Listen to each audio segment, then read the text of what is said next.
So, here we are. The last two episodes of RWBY Volume 4. What am I going to have to say about them? Is there a reason why I waited to review them together? Is that a good thing or a bad thing? What criticism do I have to offer this week? I'm sure all of you are dying to know, so let's get right to it. After watching these two episodes, all I could think was that these two episodes are actually really good. Yeah, that's right.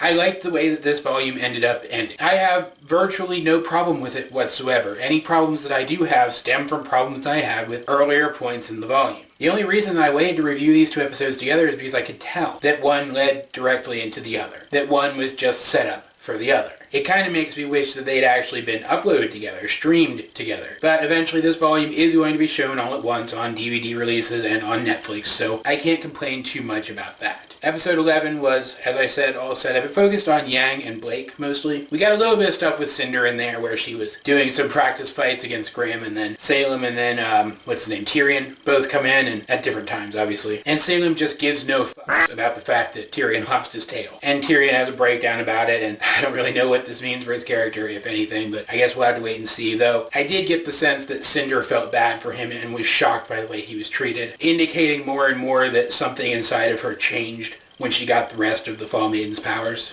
But the rest of the episode focused on Yang and Blake. We get to see Blake has a heart-to-heart with Sun where she is spurred to do something. We finally find out that she left to prevent the White Fang from hurting her friends, just like I speculated way at the beginning of the volume. But she has been spurred to action now, and it looks like she plans to retake the White Fang. I say looks like because that's what she says she's going to do, but I have no idea what this is going to entail or how she plans to do it, so I'm not going to make definite claims about what she plans to do. But that's awesome.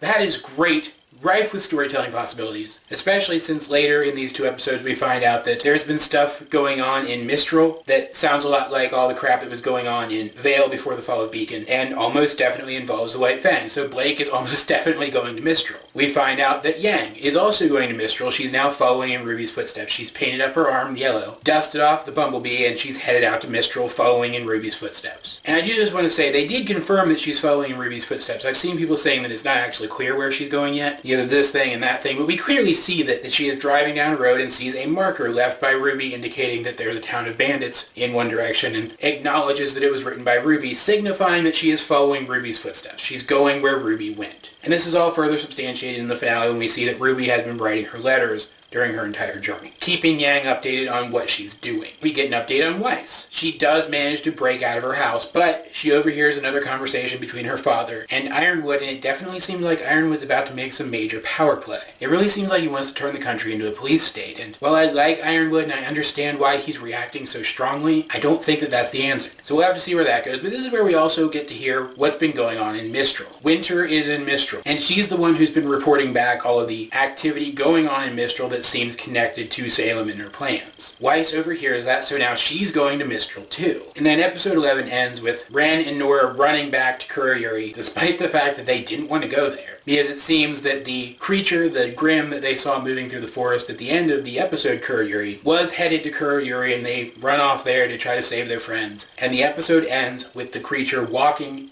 into the town. There's no way these four are going to be able to get away with the injured crow. They're going to have to fight it come the finale. And then as we come back to the fight against the Grimm, I do not know how to pronounce his name, so I'm not going to try. As we come back to the fight against the Grimm, and we get a spectacular fight sequence where Ren gets to avenge his family. As the fight sequence is ending, as things look dire because Crow is in even worse shape than he was, they've taken too much time now. Airships from Mistral fly into Khouri and airlift Team Ranger back to Mistral. RWBY made it. She made it to her destination. And I will fully admit that this fact that RWBY made it to where she was trying to go before this volume came to an end has really improved my opinion of this volume. Team Ranger did so much meandering at the beginning of Volume 4 that I was worried it was going to end with them still meandering about, that they wouldn't have actually accomplished anything. And no, defeating the Grimm doesn't count. It was powerful and it had specific meaning to a couple of the characters, but it's still just a Grimm. They fight Grimm all the time.